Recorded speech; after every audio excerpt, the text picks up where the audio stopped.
Hello and welcome to the Overly Animated podcast, where we take animation seriously. We talk everything animation here, including Young Justice, which we'll be getting into right now. I'm Sarah Potter, and today I'm joined by Dylan Hysen. Hello. And Allie Martin.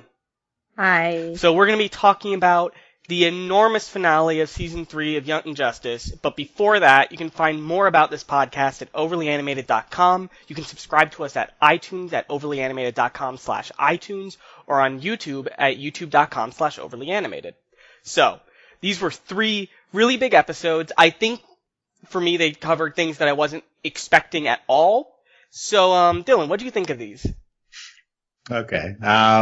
So I have some strong opinions on. I know you do. I just want to hear. I'm interested to see if they're echoed or at all by you guys. I absolutely love these episodes like so much.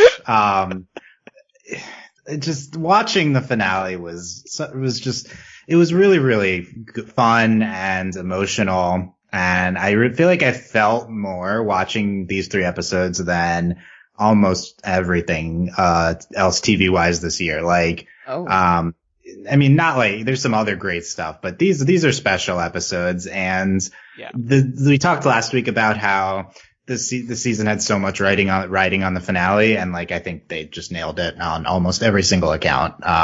The second to last episode with Wally and Artemis, it was so good.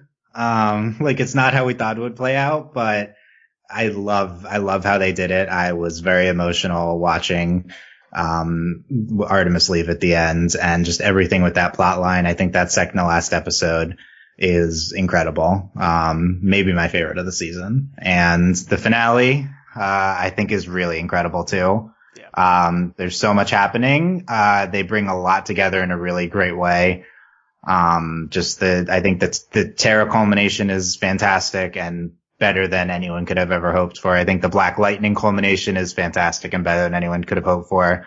I'm just absolutely devastated by my Prince Brion. Yeah. And we're definitely going to dig into that. I think that's one of the sketchier things that happens in these 3 episodes. I think like, other than just emotionally it hurting, I question if it was built up enough, but it was certainly very exciting. And it's easily forgivable, even if it was not built up enough in the context of a finale that does so much well and such high energy, such high events happening. There's so much there in the finale. It's all really, really good. I think it really does bring the finale together really well. And then the third, Into the Breach, I think is also good. It's not quite as good as the other 2, but, just this is the Violet Agency I think I was hoping for. Yeah. And, she just rainbows, gaze the whole world, yes. Universe. And, it was, not quite explained, but I loved it. I think it says a lot that, like, we wrap up the space stuff, and then all of a sudden the show gets a lot better. Like the next 2 episodes are really great after we're just like, we're done with this stuff out there. Yeah, I think that's fair. A weakness, I mean, there's so many strains. A weakness is that the Apocalypse stuff doesn't quite connect to the Markovia stuff in the end this season. I don't think it matters too much because they wrap up the Into the Breach in the episode before it, or the climax of the Apocalypse part of the season, and then they end the Markovia plotline at the end. And the season's been so all over the place. This is like absolutely the best we could have hoped for in terms of them bringing everything together. Like I can't believe like they did it that much. This connects to the beginning of the season really well. We can get to it later. I think like these 3 episodes are so good that I think they elevate the season, and it's honestly a fantastic season of television. And this is one of my favorite shows of the year. Again, I want to see if you guys agree. Probably not as high on them, but that's your opinion. Yeah, no, really. I just absolutely loved every minute of watching these episodes. That's awesome. Allie, you sound surprised. How did you? Well, I'm constantly just speechless that Dylan is enjoying the show as much as he is. I thought he would have had a lot more complaints, but like the complaints that he made are like basically, hit the nail on the head. Like the Apocalypse and stuff didn't fit into the Markovia thing, and for me personally, I felt like I was waiting for the Markovia plotline to kick in, like for real. Like that felt like this whole build up because that's how season 3 started in the first place. So it, we've known season 3 is like the messiest all over the place, kind of too much build up for way too much in the end, and like very quickly a lot of stuff, but it did feel very satisfying. Like I mean, I think what Dylan said about the last 2 episodes were being better than the, what was it, Into the Breach? They were at least more, definitely satisfying because it focused on the, in my opinion, more interesting plotline, Out of Space. I don't know how to feel about Brion. I kind of saw it coming. We'll talk about it later, but I did see it coming because of what they were doing with Dr. Jace, but I didn't think he would, straight up murder a guy. Yeah. I don't know. Overall, I was very happy. Mostly really happy with how they incorporated Vic in the first episode. That was very... Yeah. I mean, I know we talked about it on the podcast before this episode, but I still didn't expect him to be, like, a major player, and I'm glad that he was. Yeah, and specifically, I'm glad he was a major player, and he didn't do the thing that, like, Dylan and I were worried about, where they'd be, like, a mother and father holding hands and, like, saving the universe. But they're... that weird guy's grandchildren. Yeah, they are that. That's, like... They, that like... was a weird plotline. But they successfully separated that from Violet saving everybody, so I'm okay with it. Yeah, I agree. Yeah. There's a lot to get into. I really want to get to Brion, but I'm not sure, because these episodes, like, unlike a normal finale, like, this isn't, like, 3, like, super connected episodes. These are just 3 episodes that tie up, like, 3 different plot lines. Exactly. And so it's really easy, I think, to talk about all these episodes separately. So, I don't know. I think my biggest thing I'm like was reacted to the most, that I'm most excited to talk about is Wally and Artemis. Okay, let's just start with what we're excited to talk about then. Because I mean, like, I think this is just like an exciting finale. Like, I really liked it, Dylan. I liked it too. I think I liked it for pretty much the same reasons, and I pretty much liked the episode similarly. The Into the Breach was definitely the weakest for me. The first one, Overwhelmed, the middle one, I liked, but Nevermore, like, I just loved Nevermore so much. And specifically because they ended it with Black Lightning in charge, like, I'm like, okay, this makes sense for everything we've been doing, finally. That's the most satisfying thing they've ever done with this series, to be honest. Because, like, I think a big part of this, like, we've constantly been like, we're not sure if we trust them to do the best thing, and they did the best thing, and it's like, oh, this is as satisfying as I would imagine this to be, and it's really great. Yeah. But yeah, let's just start with Wally and Artemis, because this is like an incredible scene in Overwhelmed, because like a big section of this episode is dedicated to Artemis trying to decide whether she has feelings for the clone. Oh my god, his name, I always forget it. Will, because it's not Roy, it's Will. Whether she has feelings for Will or not. And to figure this out, she gets the help from Zatanna, Megan, and wow, I lost the last one. Black Lightning Girl, that's not her name. Bumblebee. Thank you. Bumblebee was there as well. And I forgot she was there. Like, she didn't, like, do anything, though, right? It was funny. She didn't do anything. No, it was hilarious. Okay, I want to make sure, like, Artemis was like, I understand. And she was like, do you? Excuse me? Yeah. Are you sure? Yeah, but all 3 of them are there to help Artemis, and we get this, like, extended sequence where she, like, imagines her life with Wally, and it's this... I don't know, there's a lot to say about this, Dylan. You love this, right? What did you want to say about this? Well, it was just so amazing. I mean, this episode, like, other than the Wally and Artemis stuff, it's not necessarily that standout, but I don't care. Like, this is the A plot of this episode, and that alone makes this one of my favorites of the year. Like, I think it just, the reaction is so big, and I can't even imagine how, like, our friend Britt is reacting to this, who is, like, the biggest Spitfire shipper. But, like, why is she not here? So just unavailable, but it's the essentially. I was here to talk about it, but it's like, I wasn't even that necessarily big of a Spitfire shipper. I definitely shipped it, but it's like, I think it's a combination of the fact that seasons 1 and 2 were like really good and personal, kind of unlike this season. It's been 10 years, and the nostalgia plus just the time spent away from the show, and then also just the execution. But like this season, I do want to give the season credit, but just like the season plus factors beyond the season just make this one of the most emotional things, I feel like. Has it really been 10 years? Yeah. No, I think it's not quite. It's almost. Almost, yeah. But like, this just plays on, I feel like, every emotion about this show and these 2. I think it was probably my most emotional TV experience this year. Like, the scene of them at the end of Artemis leaving, and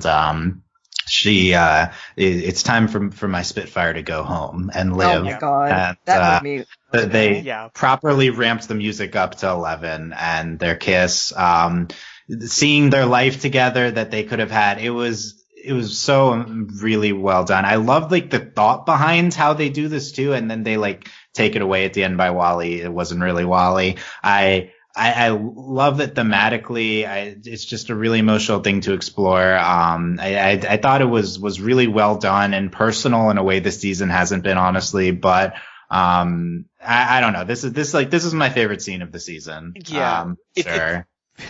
It's incredible, and I think the best part you kind of talked about, you like touched on it, is that like they do this whole incredible Wally scene with Artemis like moving past it, but they leave her the agency too by telling the audience that like Zatanna and Megan just like made it. Like there's nothing here. Like Artemis did this herself, even if she like had to get help to like visualize it. Like this was all her moving past this, which is pretty beautiful, to be honest. Like Allie, what did you think about this scene? Because like I also really enjoyed it. I came very close to crying at the end, and I, like you both said, I also really appreciate that Artemis basically did this herself. Like she thought of everything. They just gave her, I think they referred to it as like an empty playground or something.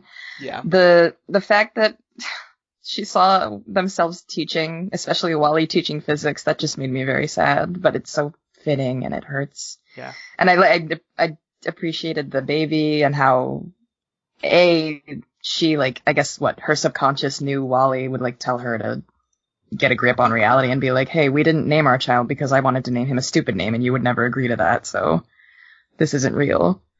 Like, it was funny, but also sad. It was like a really good balance. Yeah. But it was mostly sad. Yeah, it's interesting. I really wish Britt was here to talk about this. Like, she is the Spitfire shipper. I think everyone is. Like, Spitfire is just such a great ship. It's just because, I don't know, even when it's not really Wally, you can see how much they support each other and how much, like, Wally meant to Artemis. I know that's, like, dumb to say, but I mean, like, you see how they have this healthy relationship where Wally, like, actually supports her and, like, the things he gives to her as a person. Yeah. And she just wanted that again. Like, that, like, at this point in her, like, grieving process, she didn't really want Wally again. She wanted that support from him so she could move past it. I just really hope she doesn't have a thing for Will and just redheads, because I think this episode, like, firmly says, like, no, she doesn't. And no. Yeah, it does. I think it's done. Yeah, I want to like another angle of this, other than the execution and the emotionalness of it. And I think I did cry at the end of this. Yeah. And it's is that thematically what they did this season with Wally and the ghost of Wally. I didn't consider this possible ending when we were speculating, like, well, Wally's definitely going to come back. I think this is like a very mature way to handle this thing, and very unexpected for me. Just teasing the audience. Basically, we went on this journey with Artemis this season. Like, we've heard Wally's name a bunch. He's been mentioned. We've seen him briefly. Like, we've like been building. And we've not been able to let go of Wally. He's, like the show came back and it's like, oh, but Wally's not here. He's the fan favorite character from before.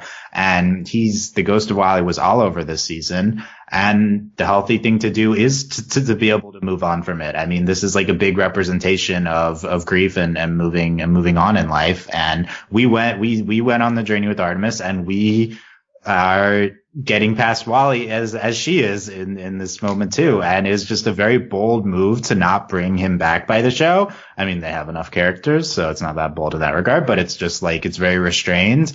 It will be way more restrained if they also keep him out of season 4, which I don't think they're going to do. Oh, no way. He's definitely coming back. But at the very least, they did the emotional stuff right before doing it, because I think like it could have really undercut Artemis if they had. This will still stand even if they bring him back. But like just this season long arc with Wally, I think is my favorite part of this season. It's like very subtle, and then ending it like this, where it's about moving on from grief and thematically about that. I think it's incredible. It's just really incredible because each time they mentioned Wally in the show this season, it felt like, oh, this is the end of the Wally story. This is the end of the Wally story. Like, it really felt like each time. It keeps creeping up. Yeah. I have a question for you two based on this, because the fact that McGann revealed it being like her powers or whatever. Does this confirm that he's alive or is he dead? Oh, no, this is not real Wally here. This is like... Yeah, but so we still don't know. Right? So it doesn't affect our previous understanding. It doesn't affect her. It doesn't affect it at all. And then the reveal at the end that it wasn't really him. It's like, oh, we had our Wally moment. He was back. No, he wasn't back. The important thing was that Artemis got closure and getting closure. Yeah. So then why would he come back in season 4? Because he's still definitely alive in the Speed Force. Like that's completely. He still could be alive from the show. The show's perspective. After this, I mean, we're being cynical, but like the normal interpretation is that. They did reveal that he's not actually alive when they're teasing him being alive, and so so he would stay dead. This episode says like Wally's dead, he's not coming back. Like they might go against that later, but very much thematically he's dead as of this episode. Yeah, and I think that like he might come back, but I have a strong suspicion that if he does come back, he will be changed in some way. Oh yeah, like that would be brutal if that was a major plot like memory loss or something. Yeah, memory loss Wally or like Dark Wally. Like, I don't think it'll be Dark Wally. No, because Wally West is like the most like this might be. I don't know if this is controversial to say. Like he's like the iconic Flash. Like him not being in the show is kind of like a big deal, just because Wally West is the Flash to a lot of people, and so.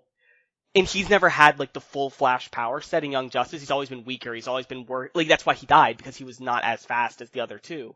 And so I really do think that at some point we're gonna see, like, a, like, real Wally West Flash at some point. He just might not be the Wally that we've come to know in seasons 1 and 2. And that's I think I would appreciate that more if they brought, like, Wally back. Yeah. And I think that he wasn't the Wally we saw in seasons 1 and 2 here. I think that was another striking element. That was too. Artemis's Wally. And sounded different, and I mean he's a fake Wally, but also is just older, and that was like really was really striking. Sorry. I think.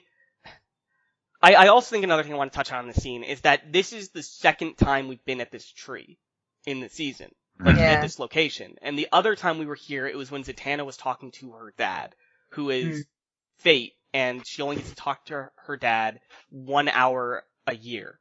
And I think that's also really thematically interesting that we tied those two together with this location. And that this is, all these people were here for Zatanna when she did this too. Like, this felt like this is a support group, these people for each other. And we really show that this is not just a place for Zatanna to meet her dad. This is a place where they meet to support each other. And I really liked that. Aww. I love that, yeah. Also, this is the emotions tree where it's the only place in the Young Justice world you're allowed to have emotions. Yeah. So that's where you go, yeah. Well, I mean, you're also allowed to have emotions when your boyfriend kills somebody, apparently. Oh, yeah. Are you? Well, we'll talk about that in a minute, though. We'll get there. How about the will aspect of this? So we were like dreading the will thing, and then I'm still dreading it. And then they're like, oh no, they kissed the beginning, but then at the end they're like, oh thank God, we're not right for each other. About it. It could be like, I feel like Will at least has feelings for her. I'm convinced they both were like, once they kissed, they realized they're not right for each other. Yeah. I want to believe. I think that's. I mean, you can be skeptical, but I think that's what the episode says. I think it's possible that Will might have feelings for Artemis, but I also think that at the end of the episode, it's whether he has them or not, he's maturely saying, I'm done chasing this, if he did. You think he was saving face? I don't think so. I think he was. I don't think he was, Dylan. I'm just saying, like, that's an interpretation, I think. Yeah. Like, you could say, like, he's just, like, he's fine. Or not that he's saving face, Dylan, just that he's, like, if he had feelings, he's closing it off, like, he's good. Or he's trying to repress them, yeah. Yeah, or he's, like, I think he's being mature. Like, I think this is a mature thing they did. Oh, and definitely. Like, This is a really this was a really awkward plot line for a lot of us, and we just were rooting against it. It's like all worth it for me at the end here. I was floored by this part of this as well. Like this rings really true to me what they did with Artemis and Will. Just two people be of the opposite sex in like a similar space. Like this is the result raising a child. But even if it's just like your close friend, like I feel like a lot of us can relate to it. This is the result of compulsory heterosexuality in our society. Like we just are trained to think that if there's someone of the opposite sex like around us frequently, that they're a potential romantic partner, and so our brains like start going in that direction, and that's what happened with these two. But then they kiss and they realize they don't actually have feelings for each other. I think and I think that's like what the show is commenting on. I think it's a really that's where smart it commentary. Stays, it will be the most perfect thing. It's gonna stay here. I'm pretty sure too. And I'm skeptical. I also really like the idea that Will also has I think since the beginning of the season we've commented that Will like has some striking resemblances to Wally, like the red hair, just like his generally his personality being awkward and stuff. Like and it seemed like Artemis was latching onto that. And I That's think the other aspect, yeah. Yeah, and I think she was, unconsciously or consciously. And I really loved that her letting go of Wally didn't lead to her going to Will, because, like, it matches that. Like, she's letting go of this fake idea of Wally by letting go of Will here. And letting go of Wally does mean letting go of these fake feelings. Yeah. For Will. Yeah. I didn't think of it like that, but that's a very good point. Like, it feels so real and so, like at least Artemis, like, we don't get to see Will's full thing here, because Will just doesn't have as much. Like, we don't get to see Cheshire at all this episode, or Jade, or whatever, whichever one you want to call her. But Artemis' side of this just feels so cathartic when she's like, I'm better now, but that also means I don't want to be with you. And, like, that's so good. It is really good. Yeah. Like, on her part, I was happy, but I don't know how to feel about Will. I don't trust it. Will's also just not important, so we don't see his he's perspective. not. We just don't really get a feel for what he's doing. But Artemis' this is an example of this season finale, like, wrapping up random things from the season in a great way. Like, this was like a terrible plot line, this Will and Artemis stuff this season, but it's all worth it with this conclusion. Like, there's a few things that are just really well concluded here. Yeah, but I think that's true of, like, but it makes the season, like, harder to digest until you get here, though, because, like, there's things like this, where you're like, this is gonna end so badly, it's gonna be them together, and you're like, oh, it's not. Like, I get that they did it, and I get that it's, like, a subversion, and it's really great, but it's, like, I'm sure there's some people that got lost on the way, they're like, oh, this is such a bad That's plot true, it's line. like, we spent time with a thing that the audience wasn't enjoying. I'm personally always okay with this type of thing if it ends with a deep subversion like this did. Like that, it's totally worth it for me for that moment of them going in the opposite direction. But I'm just acknowledging that, like, I don't think it's wrong for somebody to have watched this and be like, this isn't for me. Like, this kind of plot line, and, like, and I'm not saying it's their responsibility to do that, but I'm just saying, like, that is something you risk when you make a plot line like this, where you try to use tropes and things like that for your audience to be like, hey, we're gonna do this, and it's hard to, like tell people, like, we're gonna subvert this, because you can't really say that, or they know you're gonna subvert it. Like, it's big all twist and it doesn't work. Speaking of which, I think it's time to move on. Like, do we want to move into the Markovia stuff? Because there's a lot of stuff that happens in Markovia that is, like, I did not expect. Should we talk about the first episode first? That's what I'm going to. I'm going to start with that, with the brother and stuff. Okay, well, my last thought on Artemis is, if we don't bring Wally back in season 4, can we hashtag give Artemis a girlfriend? Please. Okay, yeah, sure. Make it, her and what's Zatanna. her name? Make it Zatanna, please. Yeah, Zatanna! Zatanna and Artemis like support each other so much this season. Like, they I was gonna say if McGann and Connor actually broke up at the end, McGann and Artemis, but it did not happen. No.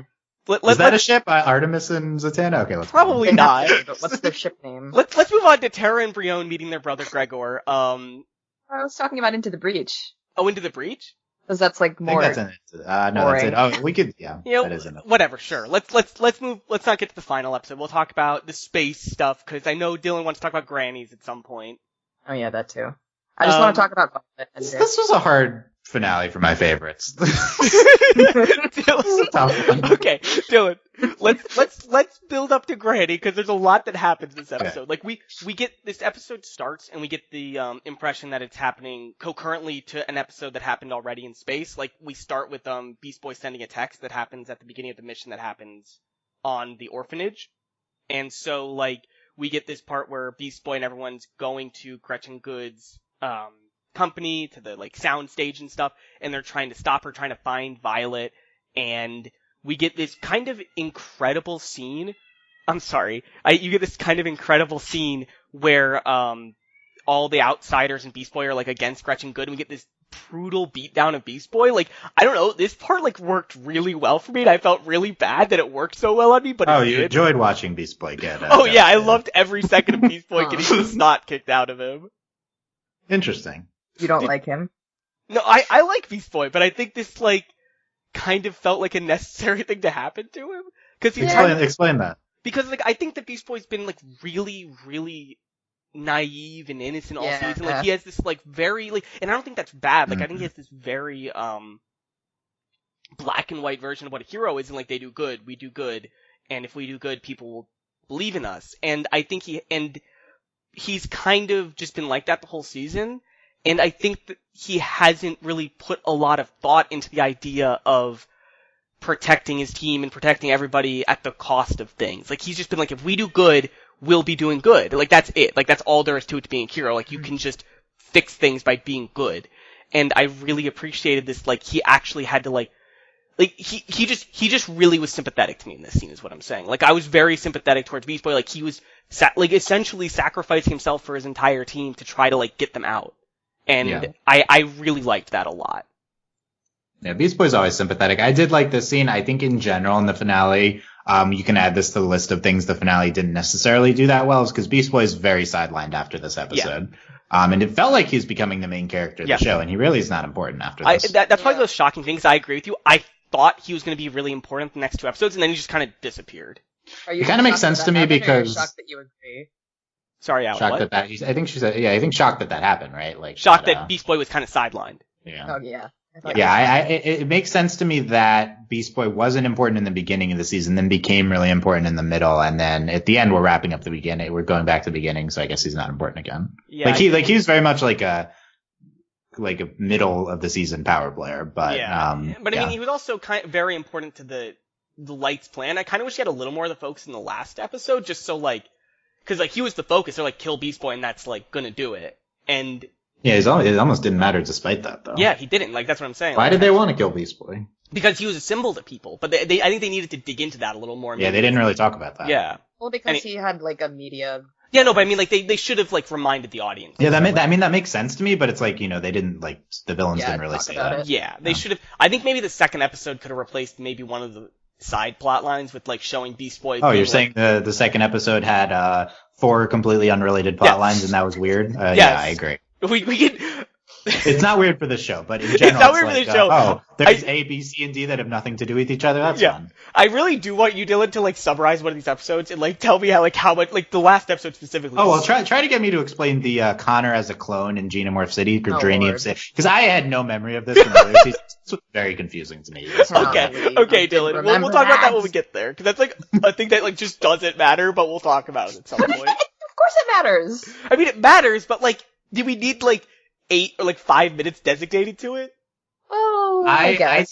think thematically was why they put so much time into it. Also, they decided to start caring about Connor at the end of the season, which I don't understand, but yeah. But because it's in context of taking down Lex. That's the problem. And I didn't remember that they had a connection, but yeah. How the fuck do you not remember that? Was it this season? And then I don't remember. It was the first season.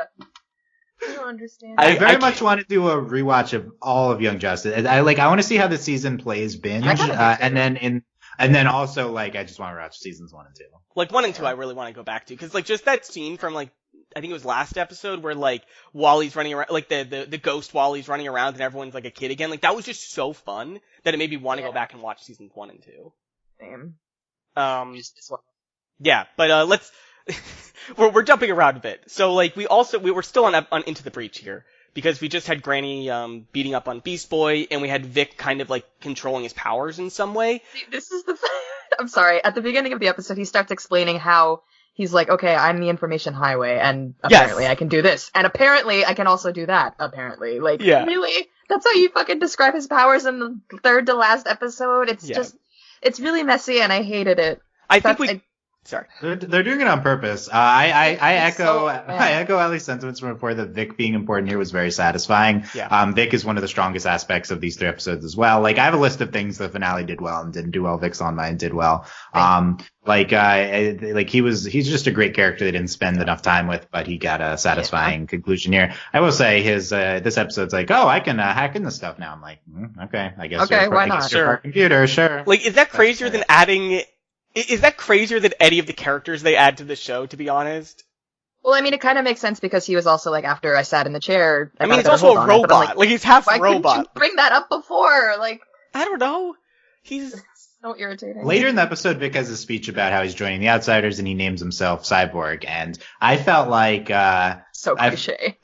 I didn't think his speech was leading up to the name Cyborg, but I feel like you can't really like emotionally lead up to the name Cyborg. So that's the problem with his name. No way. It's just a silly name, but also why would Brion think of hot lava to be like a good nickname? I think that was a reference to like something from early on. No, it was like it was very early. Like it was I didn't remember that. He's a robot. It doesn't make any sense. Yeah. Lava hurts robots. I guess. Okay. Lava hurts a lot of things though. God, it's so bad. Yeah, so It was not done well, but I'm glad it was done. But I think this leads to like one of the best, probably the best moment of this episode, because we get Vic hacking into the Overlord, and he like takes control, or he like destroys it or whatever, and we get the two grannies merging, which was nasty. By the way, Dylan, how much did you love this? This was extremely satisfying to me. You're nasty. Maybe that's a weird thing to say, but I'd complained on a previous podcast about how I felt like it diluted, if our granny was just one of many grannies, then that diluted this awesome villain. But no, actually it's the same one person who has split themselves into two. So that's much better for me that it really is one villain. The Overlord Dylan, split her into two for some reason. Yeah. Dylan? Yes? This is like the most you watching Young Justice thing ever, because it's the most absurd plotline they could have chosen, but it's also the one that I know you would love the most. I loved it. I love seeing their weird flesh fuse together. Yeah. It was the weirdest thing, and as a big granny stan, I was living for it. Also, did you notice like they had like a little line down the middle still, like their lips were like a different color slightly halfway? Oh, wow. Is this a 1-1 situation? Can Granny always split into two, or is this a special occasion? I don't know. I think she did something weird here. Do not compare 1-1 to 2. Oh, they're both my favorites, so I think they're similar characters. Problematic. Oh my god. Granny's problematic? No, come on. But it also, Dylan, I think my favorite's problematic should refer to Briode now. That's more appropriate. Yeah, no. Actually, we have to talk about Briode a lot. But I just needed to hear what you had to say about Granny. I have Granny thoughts, because after she's great here, and okay, she gets defeated, fine. I guess she can't mind control the whole universe. That's sad, but okay. But then she's just reduced to being tortured. But at least she's alive. I was so sad. She was alive, but basically like the light reconciles and bonds over torturing poor Granny. Oh, hell yeah. I was sad. Oh hell yeah. Don't hell yeah. She's just an old lady, Allie. Come on. She's an evil old lady. I mean, it was very. Probably. Unclear. You know, it's like men versus women kind of thing, like stereotypical sexism, whatever. But it's whatever. And to be fair, sexist like undertones to the male light. Like, yes. Is Granny even gendered, or is this her physical Earth appearance? I still have no idea what she is or what anyone on Apocalypse is. This season did not get into that. Probably season 4 will be about that, but we'll see. I remember what they said at Comic-Con was that season 4 is about Darkseid. So yeah, like, it would make sense if he was. We're expecting him to be the villain of this season. Yeah, and he's not. Because they said he would be, and so who knows what they're gonna do? But they're saying again he's the villain next season. I believe them. I mean, Granny's the true villain here. I mean, yeah. Yeah. But next season is going to be all about apocalyptans and how the government is terrible, and and fake news, which we also have to get to that. We're getting to our Trump Which episode was that? 3. We'll get to it. Don't worry. But both the last 2 episodes had a lot of Trump references. They did. They had a ton. But we can't talk about any of that until we talk about Violet being the gayest thing in the universe and that saving everybody. Yes. Everyone's gay now. I don't. Those two. What was that like? Was that you two hit the claps, table, or were those just 2 claps? If you're gonna clap, you gotta clap more than 2 times. Yeah. Yes, queen, for each syllable. Oh. You're doing the clap emoji. Like that. That's more clear that that's a clap. You're making this is really great audio. Like just people clapping into the microphone. Really it is good audio. I agree. Allie, I mean, with your queen, why did you love this so much? I loved and I hated it because it makes absolutely no sense. Nothing. But that's all Young Justice. But she turns everyone gay, and it saves the world, and it's beautiful. Love wins. It's fantastic. Love wins. Yeah, I guess this is just love wins the plot line. It is. Yes. That's the season. But I don't think I'm upset about that. I'm actually kind of happy about it, because... I mean, I am too, but it's so ridiculous. It is. This makes no sense. What did she do? Is just the anti-life... I didn't know it's... Wait, Allie... You cannot ask me what this means? No. I don't know. No, this is the thing. The anti-life equation, no free will, the opposite of that is to be gay. It's this free will equals being gay. Everyone knows that. So exactly. Yes, thank you. This is like, considering that the introduction to Violet being queer is very bad in this season. Her ending by her expressing her queerness through a giant universe wave that saves humanity is very very good. And I also like that she seems to just be like overall stronger after this point. Like, she seems to, like, have come into herself. Like, she seems to have understood herself a lot better at this point. And, like, I don't know, I would have just liked love if the episodes expanded upon that, but yeah, but it not seems, really. I hope, like, we get the time skip for next season, because there's gonna be, like, there has to be. There better be one. A lot of talk of a time skip here, just because every season has a time skip, but we'll see. We'll see. I mean, I don't know if I want one or not, but there's gonna be one. Like, I think we should just accept that. Yeah, I do agree with what I was saying about my thoughts on this is Deus Ex queer is still a Deus Ex, so Yeah. that's But it's queer, so it's more accessible. At the it wouldn't be a plot heavy action adventure animation finale in the vein of Avatar and Korra without a big Deus Ex Machina. But at the very least with this Deus Ex, like, she was also the Deus Ex that... She was, to start with, she was the Deus Ex, that's true. Yeah, like she was the Deus Ex that made things bad, but she's also the Deus Ex that makes things good. So I mean, like, do those cancel out?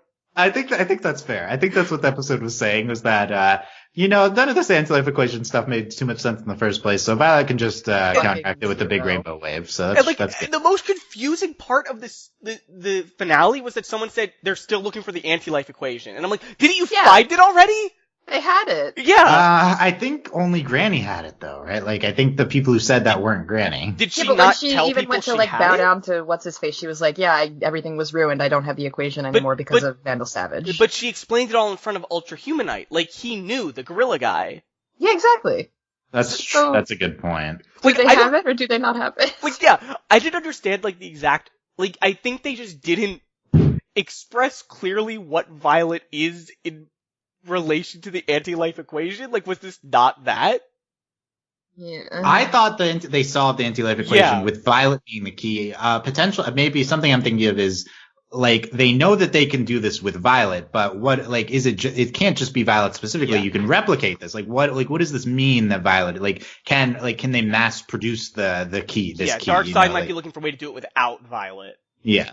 But they're also still watching Violet. Yeah, they want to keep an eye on her, I thought. Okay. Which makes sense if she's the key to the universe. Also, I want to point out, like, this is like kind of tying into the end, but I want to talk about this because it has to do with Violet, like, saving everybody. I don't think she fixes Dr. Jace here. What do you mean fix? Yeah, I was confused about that too. Why not? Like, how did she get out of there? Well, no, but where was Dr. Jace this whole time? Yeah. What happened to her in the last episode before this? I forgot. She got like she got like affected by like the anti-life equation. She turned into like a robot. But like we didn't. Yeah, she got turned into a robot by Granny, and then she just kind of disappeared. Oh, so you're saying that the Jace we see being an advisor to Brion at the last episode could still be mind controlled? Yes, that's what I'm saying. I think Violet's it's potentially safe to assume Violet's giant rainbow wave hit everyone. Even though we don't see Dr. Jace on screen, she could have been, she could have. She could have. But I'm just saying, like, I think this is possibly something we might go back to. Like, cause just, like, she wasn't on screen when it happened. She comes back and she has, like, a really weird smile. She isn't really, display. She doesn't seem fully herself at the end. Yeah. And that's why I'm thinking, just cause she had, like, a very strange look on her face. Like, I think she does match, like, what we saw, like, in her, like, reveal monologue to how messed up she is. Like, it matches that. But also that was her under control shoe, so it's like kind of unclear. I was wondering where she was, but that makes sense. So she might not be under control, but it might have still messed her up because like maybe she's just kind of messed up. I'm glad we just didn't spend time on Dr. Oh yeah, same. You have to talk about her though. She's your fave. Yeah, we'll get to that. Well, we'll get to it. And then the last thing that happens here is that Connor and McGann might be done, as Dylan Well, because says. after Brion and Violet kiss, which made me happy until it made me sad. I think it's pretty satisfying, this whole thing of, like, at least the end part where, like, everyone's, like, happy. Like, it feels like this is at least earned, even if some of the steps are a little messed up. Like, it feels like these characters, I care about them and I care that they're together and safe.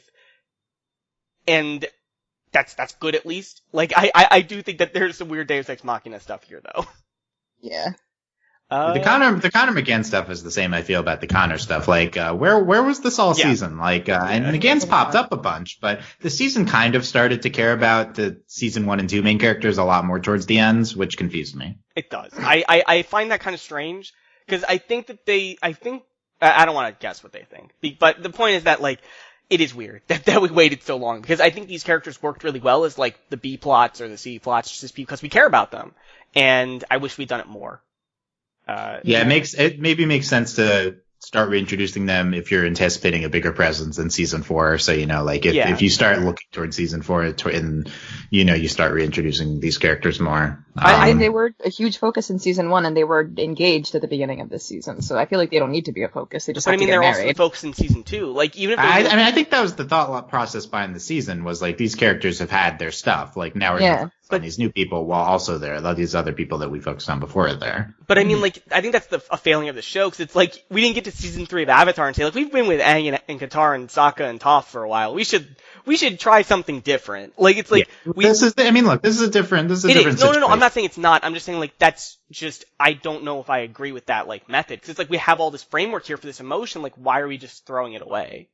They certainly decided to play into the fact that this season it's being produced a lot later than the other seasons. Yeah. I think that is a good decision. I think it would have been more awkward to just pretend like it was 2000 and whatever. So I think like this is, I guess I can say this commentary and it's going to relate more to what we talk about later, but this season was written for 2019 and I felt it every step of the way. This is one aspect of it. Where like it feels like it's been 10 years since the first 2 seasons. We're focusing on new people, not as much on our old characters. I think like that's smart in that context. Also just thematically, it's very extremely modern with it's so much commentary on Trump and about authoritarianism and about social media and the influence and social media influencing the world and people influencing social media. Just how to deal with kind of bad groups of people and how you approach that. I think this finale, like an aspect I haven't mentioned, this finale like wraps up that stuff very well. And that was one of my favorite aspects of this season. The season feels very, very modern and I really like that decision. Yeah. And I don't think I'm being negative. I'm just saying like it's a different choice. And it's like, I'm saying I would not make the choice to like do that because it's like we have this framework and I think at some points it works better than others because like we have episodes with like Triptych where we don't have a lot of those like season 1 and 2 characters, but it works really well. And Evolution, which just focuses on Vandal Savage, which is just a great episode too. But then it's also like we get to these episodes and I feel this like, why weren't they here more? Because like these were great because I love these characters. And it's just interesting that they did it this way because they could have easily had these season 1 and 2 characters be here the whole time. And I think I would have enjoyed this show still. It might not have been as like amazing of an ending that we have here, but I still would have enjoyed the whole season still, I think. I think a lot of people would have enjoyed it more if they had the old main cast more frequently throughout the season. I am going to trust this. I think ultimately the season's great, so I'm going to look back and trust its decisions for the most part, which is kind of crazy considering a month and a half ago, we were like, wow, this is like making every wrong decision from a narrative perspective. I've reversed course on that completely. I think, obviously, if I'm writing the season, I'm not having 300 characters in there, but like, I think they did a lot of really, really smart narrative things. Yeah, and I agree. I think that it might have been more enjoyable with season 1 characters there, but I don't know if the season would have been better, if that makes sense. Like, I think, like, we would have been on that high of, like, oh, there's Artemis and Connor and Megan and Nightwing. I love those guys.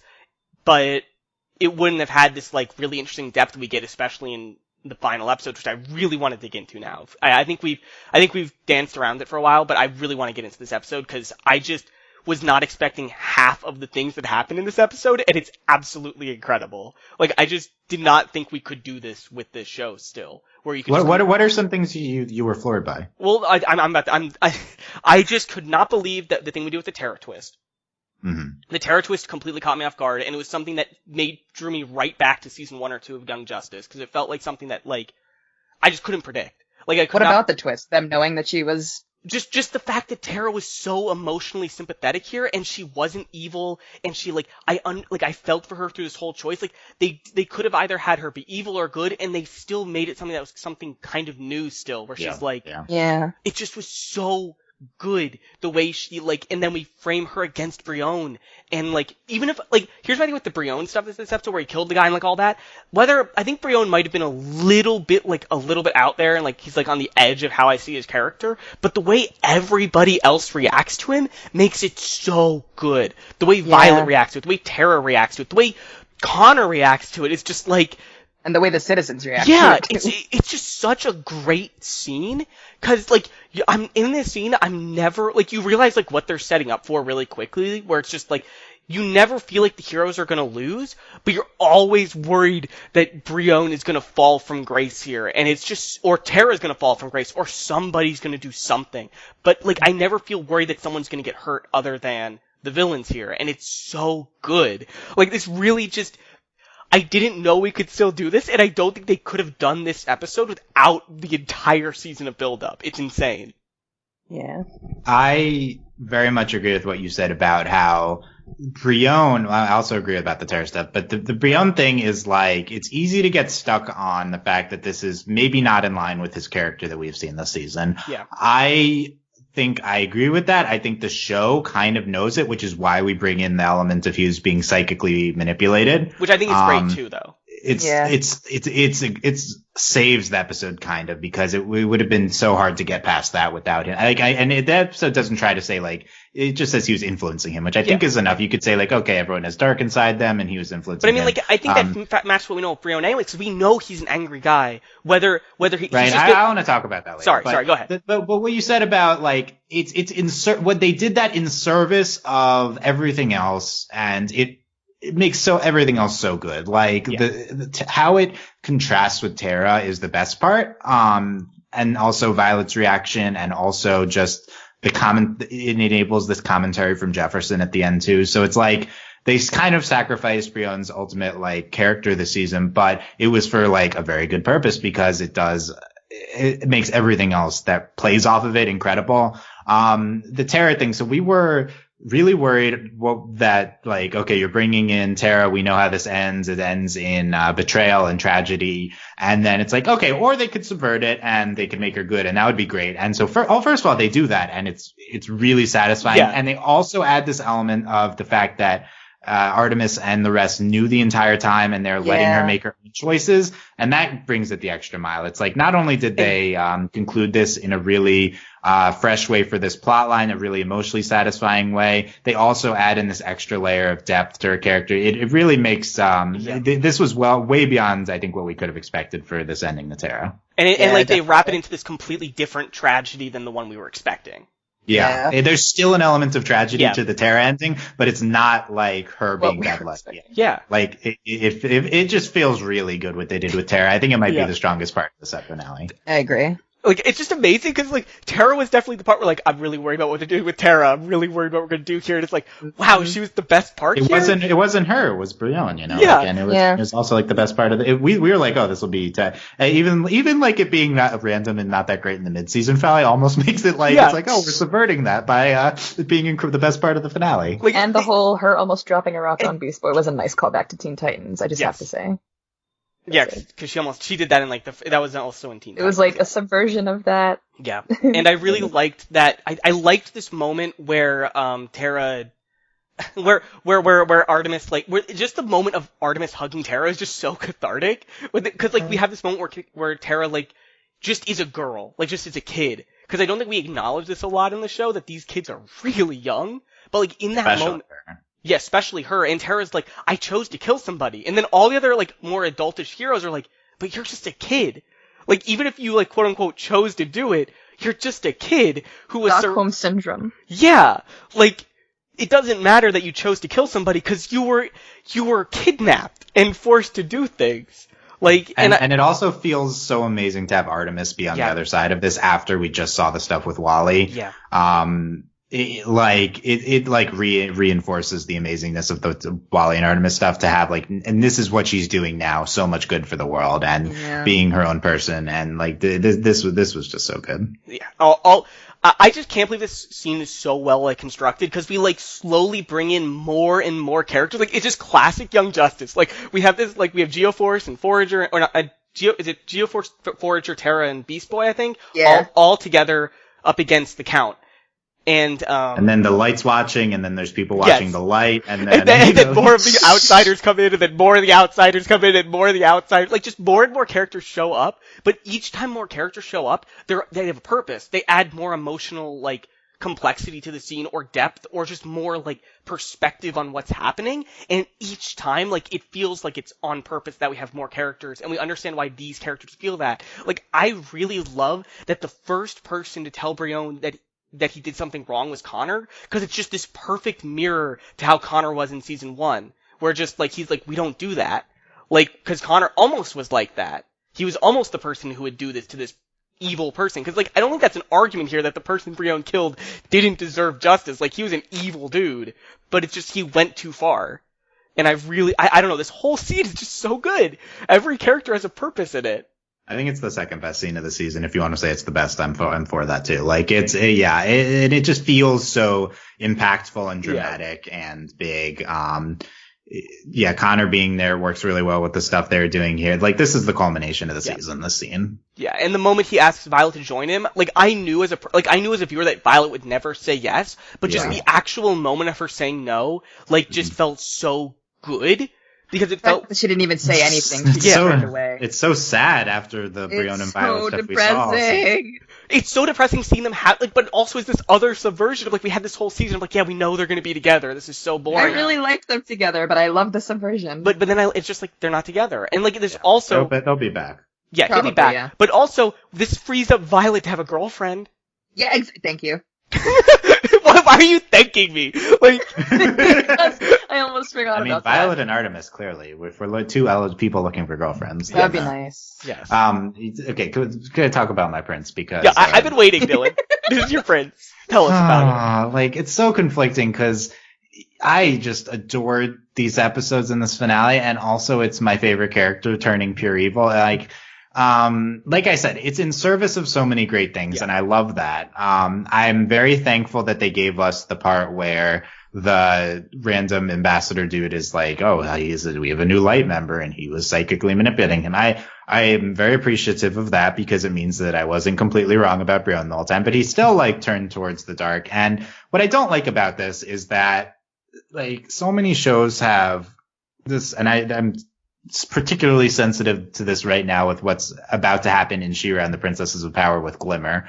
So many shows like think that just because a person has like heat on the inside, like you could say anger or like oomph, like the fact that like they have passion means that they can be evil. Like I hate that notion. I think it applies to both Glimmer and Brion.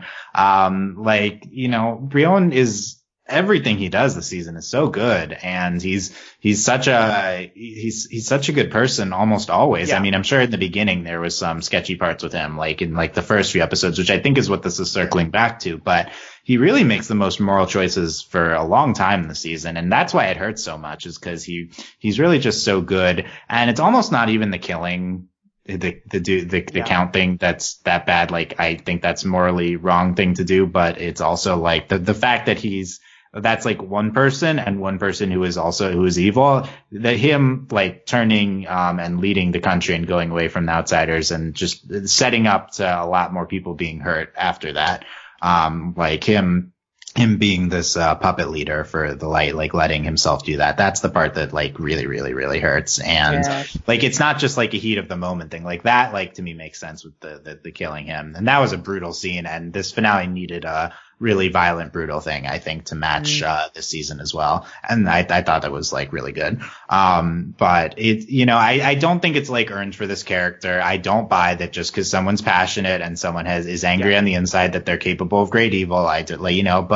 But he has really dark roots. From he's a traumatic past, and he also has like really terrible things that like terrible people around him that influenced him before. He just went through this betrayal with Dr. Jace. And with Tara. And the biggest thing is that obviously like he's reacting in the moment to Tara's betrayal, and that's gonna hurt a lot. It's like everyone around him is kind of betraying him. He didn't think enough about Violet in this situation. So like they do the classic thing where they set up the circumstances. I mean, spoilers for the end of Game of Thrones at the next minute. Really? It's kind of a classic Dany thing where they did everything in Game of Thrones and Dany to like, here's all these bad things happening that would make Dany react like that.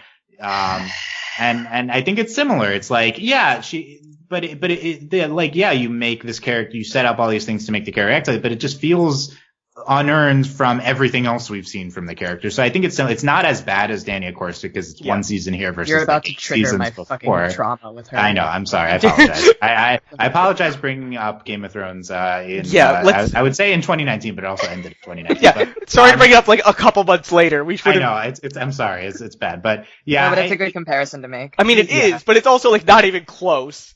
It's not even as close as bad. It's not satisfying from a Brienne fan perspective, but I also have confidence that it's in service of a lot of great things. It's showing that heroes can lead down a dark path, as Jefferson talks about, and I have confidence that this will be a heavy part of season 4, and he will turn back towards the light, not the light that's controlling him, the light goodness in the world. The good. And he'll reconcile with Violet, even if it's not romantically, though I think they might do that. So like I'm as much as I'm upset that my handsome prince is terrible now. It had so many good things happening around him, and it was promises an exciting plot line to come in season 4. Yeah. I agree, like, pretty much with everything you said about the anger stuff, because, like, I do agree that, like, Brienne was angry a lot in this season, but I never thought he was angry for, like, a bad reason. Like, whenever he was angry, it's always just like, yeah, he wants to save his sister. Like, there's nothing messed up with that. There's nothing evil about that. And here it's like, he wants to, like, he gets angry, but, like, without the influence of the other guy, like, he just stopped. He realized, yeah, I don't want to kill my uncle. I don't want to do that, because we saw that he wouldn't do it without the influence of someone else. It's just that with all this bad stuff around him and the influence of this psychic guy, like, he just pulls on that thread in Brienne's head where he's just like, keep going and don't stop. Like, it's not like, because the thing is, Brienne is impulsive, he's passionate, but he's not evil. Like, and that's the worst part about this action, is that, like, this, even though he killed somebody, it's the guy that killed his parents, it's the guy that got him kicked out of his country. It's the guy that helped kidnap his sister. Like, it's not like this is like a good person. You understand why Brienne would want this guy dead and want this guy gone. It's not like he just killed a random guy on the street. He killed the guy that's, like, personally ruined his life in a lot of ways.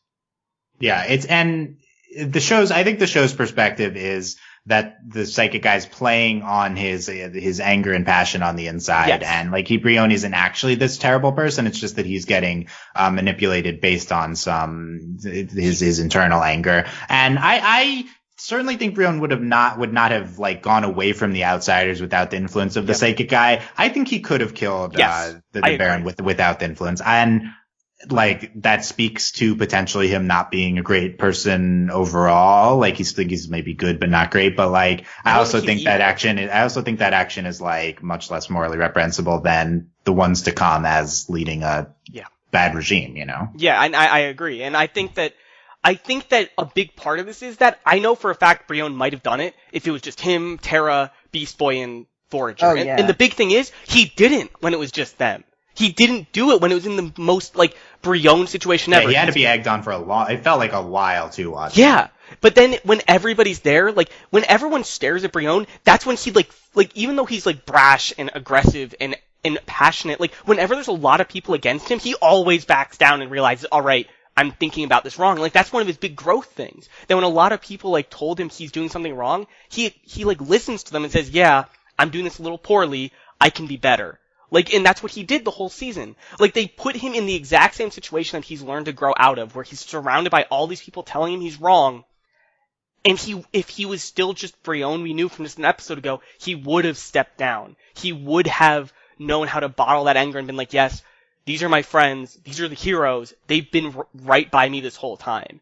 But this psychic here guy was just like, no, I'm not going to let you, like, use those techniques that you've learned. Like, he essentially just said, hey, you can't use this therapy that you've gotten. Yeah, he blocked his therapy, basically. Yeah, like, no, and I think that's a real thing. Like, I think that's like an action. Maybe it's representative of certain bad influences in your life that can lead you astray from the growth you've had. Yeah. And that's what this kind of is where it's just like he's put in the exact same place where he fought his uncle in episode like 3 of the season, where he fought his uncle and he kind of won, but he also got kicked out of the country. And he's in the exact same situation again, and he's about to be kicked out of the country again, and he's about to have to go back with the outsiders and these people, and he's about to go back with his sister who betrayed him. Like, he's in like this mirrored situation in episode 3, and he was at his lowest point right after he got kicked out, and he doesn't want to be there again. And I think that's really understandable too. He doesn't want to be in that place where he was at the beginning of the season. And he thinks that he's going to be there again, I think. Yeah, and it's just like the worst possible circumstance for Brion. And even with that, he's not going to do most of the wrong things without this bad influence. And I think that to a certain extent, maybe the show's trying to say that speaks to him as a good person. And it's just tragic what happened. I think, like, there's not been a character in a long time that makes me feel this way, like, since Zuko. Like, this feels very Zuko-esque, where it's like, this person isn't bad, but they're doing these things that they really shouldn't be. And it hurts. It hurts so much watching Brion do this. Is he the new Zuko? He's Kinda. the angsty, and he does fire. Handsome good dude who can control fire. Yeah. Yeah, it's very tropey. Yeah, I think like this is great analysis. It's the type of like very particularly great analysis, Sarah. But like I think this is like the type of thing you wish the show maybe. I mean, it's like a thematic thing a show doesn't normally say, but especially Young Justice never digs into it. Yeah. I think like Brion's still probably at least the top 3 character this season. Yeah. It's him, I think it's him and Violet as 1 and 2. And so I think like it feels bad right now. It's thematically really interesting what they're doing, and very easily this can turn very good in season 4. I think that there's like I don't know, I want to say almost no way that they can screw it up, but this is ripe territory for interesting storytelling. Yeah. So I think it'll feel better looking back. Yeah. If you remember in season 2, Aqualad was evil at the beginning, and there was weird stuff going on there. But the fact is, like, we had this like sudden heel turn from a character, or a face turn from a character. Hey, wasn't he faking it the whole time? Yeah, he was faking it. But the thing is that he was the audience thought he was evil, and it's kind of we're getting that kind of thing where one of the people we're used to being a hero is going to be evil next season, and I'm interested to see what we're going to do with that. Like, this feels like again, it feels bad, but the thing is that I really like this direction for the series as a whole, even if I really hate that Brion did this. Like, I really think the show is going to be better for it. Agree. I agree. Yeah. I don't know if there's any more we want to say about Markovia, because there's a lot of like little things to touch on from this episode, because of course, like, all that stuff with Brion, there's still like a third of the episode left when we finish it. Like, and we just have a ton of like montage things. Is there anything else you guys want to say about Markovia? Is it legal for him to kill a king if he's the right absolutely king? not, but he just does. Yeah. Because I think the implication is also that this psychic guy is revving up the crowd too. Like, yeah, he's like getting the crowd to be like really into it. But I think the crazy thing is, like, I didn't think the crowd needed it. Like, I thought the crowd was really into it just because. Oh, so did I. Like, people are crazy and bad when they're. The psychic guy claims to control the military, or at least he said the military will be on board with Brion. So, like, is it legal? Like, sure, if the military is supporting you, yeah, sure. That's what I was thinking. Like, legal. Yeah. What does legal matter? Like, this is like, especially in a country like this, which has had so much political unrest. But will it blow up in the outsiders' face when they go back? Because it's like they're American. Yeah. Well, yeah, this is a worse state for the country than before. Like, this is going to be a black zone for them. Like, not like dead zone. Like, this is, it felt very satisfying to go back to Markovia after its role in the beginning of the show. It does feel really big. Mm-hmm. And I think this was a good decision to like have this being the playground for the end of the season. This is what I've been waiting for the whole season, honestly. Yeah. This felt like really like climactic, and it's just like I didn't know how they were going to do Markovia, and like just again I did not expect that. Like, I did not in a million years think one of the outsiders would kill the bad guy here, but he just didn't. It was just so great. Like, just like, again, it's horrible, but I just love it. Like, it's so good. I just did not expect it, and I was floored. Like, it's so rare for me to get a show nowadays where like the ending just completely surprises me in so many ways. Like, just I didn't see this coming. I will say this whole like yeah, you crossed a line we'd never cross. I was like, I don't know, like, don't you sometimes kill people, Justice League? Like, yeah. I don't know about that. I think the thing is, like, I think Nightwing, when he says it, it's a little much, but I think Connor saying it works. Like, yeah, I believe it from if Batman said this, I'd be like, come on, Batman. well, I mean, this is Nightwing. Like, Nightwing is just like, Nightwing, you just lied to everybody. Like, everybody. We never cross ethical lines. Like, Sounds fake, but okay. But I do think, overall, I think this scene is just incredible. Like, it's just so good. Yeah. And along with that, we also have the part where, like, we didn't even talk about this, but, like, Black Lightning is hacking into the light thing while it's happening and getting this evidence on Lex Luthor while this is happening, which is also just great. Oh my god. I don't know. This whole thing is great. And I guess we can move into Luthor saying fake news and stuff now, Dylan. Yeah. Which I assume you love. Fake news. Yeah, I mean, so there's in Overwhelmed, he says, we have a scene after there's Markovia stuff in Overwhelmed too, which we didn't just talk a little about. bit. We don't really need to talk No, we about don't it. But Lex reacts to this coup. He says, there are good people on both sides. Oh my god. I was so like, it made me want to shut my computer. It did. This, of course, is a reference to Trump about Charlottesville, and I think 3 years ago. This show is absolutely makes direct references to Trump. Like Lex says, it's fake news, and then he says, I want to change international libel laws. Another exact Trump reference, right? Like he's this is we've certainly leaned into Lex being Trump. Other shows have kind of done vague, this character kind of represents Trump, but this is like Lex is Trump. Really overt. But Lex is like a smart Trump, and it kind of makes the big difference is Lex is like a genius mastermind and Trump is an idiot, so it's like, but the show I think is taking the stance that like, just because an idiot doesn't matter if someone's in power and they're manipulative, like he might as well be this because the influence is the same, and it's just very satisfying in conjunction, particularly with this season's social media obsession. It feels very right to have the Trump character here trying to manipulate social media, because that's another aspect of this is Lex is manipulating social media to get his Infinity Ink. I still don't.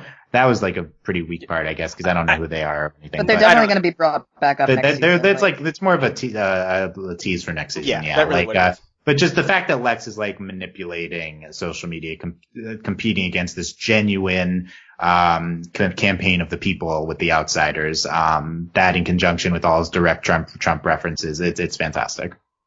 Yeah, I just think this scene, and I also just really like, I don't know, it's cathartic to see a win for them in this situation. I'm not sure if like me today believes this is possible, but I do feel good seeing it happen, if that makes sense. Right, like Lex ultimately gets removed from the UN, and it's like,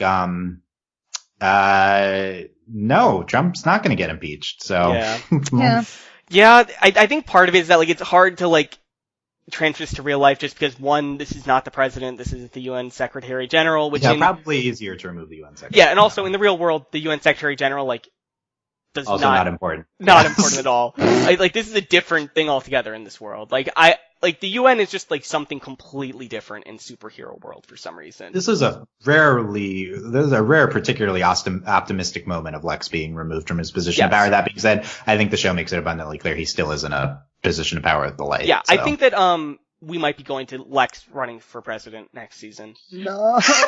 No, Dylan, he's done it before. He's done it in Justice League Unlimited. Like we might just jump ahead if he's president. Like I'm not even kidding.